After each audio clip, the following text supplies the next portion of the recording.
যাদের অ্যাজমা রোগ তারা যদি একটি আমল করে, সে আমলটি করার উসিলায় আল্লাহ রাব্বুল আলামিন তাকে অ্যাজমা রোগ থেকে মুক্তি করে দিতে পারেন।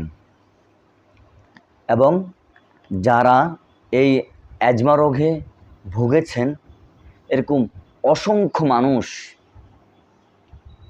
এই আমলটি করে তারা মুক্তি লাভ করেছেন। প্রিয় দর্শক, আপনি যদি ইসলাম ধর্মের মানুষ হয়ে থাকেন, যদি কোরআনকে বিশ্বাস করে থাকেন, অবশ্যই কোরআনকে আমরা সকলে বিশ্বাস করি। আল্লাহ রাব্বুল আলামিন কোরআনে বলেছেন, অনুনাজ্জিলু মিনাল কুরআনি মা হুয়া শিফাকুম ওয়া রাহমাতুল লিল মুমিনিন। আমি এই অনুনাজ্জিলু মিনাল কুরআনি, আমি এই কোরআনকে অবতীর্ণ করেছি।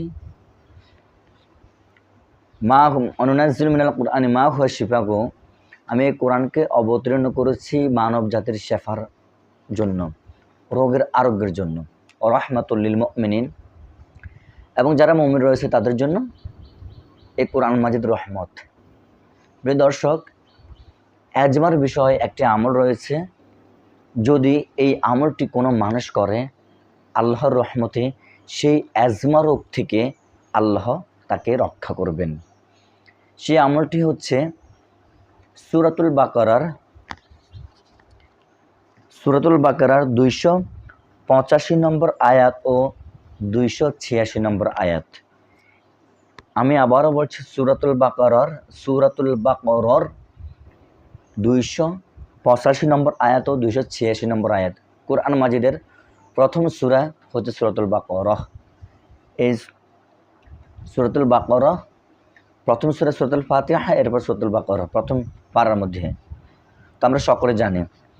এখানে আয়াত হচ্ছে, আমানার রাসূল বিমা উনজিলা ইলাইহি মির রাব্বিহি ওয়াল মুমিনুন কুল্লুন আমানা বিল্লাহি ওয়া মালাইকাতিহি ওয়া কুতুবিহি ওয়া রুসুলিহি লা নুফাররিকু বাইনা আহাদিম মির রুসুলিহি ওয়া ক্বালু সামি'না ওয়া আতা'না গুফরানাকা রাব্বানা ওয়া ইলাইকাল মাসীর।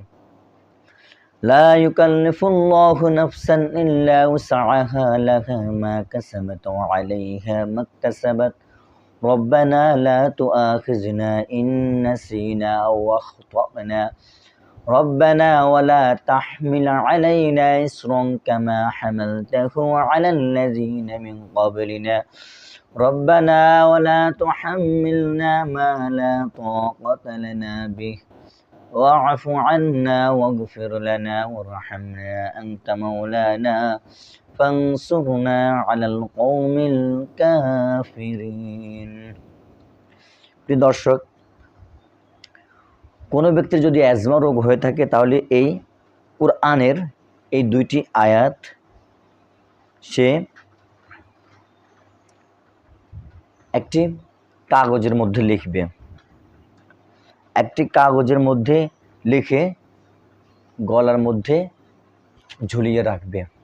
শুধু এই দুটি কোরআনের আয়াত, এটা কি করবে? অ্যাজমা রোগী এই আয়াত দুটিকে লিখে গলার মধ্যে ঝুলিয়ে রাখবে। আল্লাহর রহমতে সে অনেক উপকার পাবে। এবং আপনি যাদের অ্যাজমা সমস্যা রয়েছে তারা এই আমলটি করতে পারেন, আর ইয়াকিন এবং ইখলাসের সহিত আমলটি করবেন। আর যাদের আছে তাদেরকে বলতে পারেন যে আপনারা এই আমলটি করুন। একটি কাগজের টুকরোর মধ্যে লিখে গলার মধ্যে ঝুলিয়ে রাখবেন। ওষুধ দেওয়ায় খাক, কোনো সমস্যা নেই, আর পাশাপাশি এই আমলটি করতে পারে। আল্লাহর রহমতে আল্লাহ রাব্বুল আলামিন এই আমলটির উসিলা করে তাকে মুক্তি দান করবেন।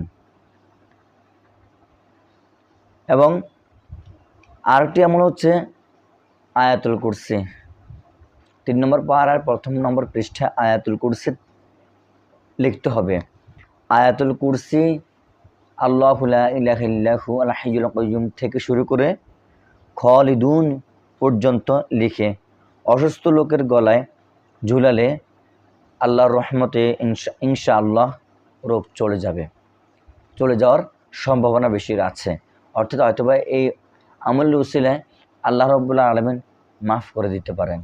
তো আমরা অনেক সময় দেখা যায় অনেক হাজার হাজার টাকা খরচ করে, লক্ষ লক্ষ টাকা খরচ করে এবং পেরেশানে থাকে। তো এই কোরআনে পাকের এই আমলটি ইনশাল্লাহ আমরা একবার হলে করি, দেখি না কি অবস্থা হয়।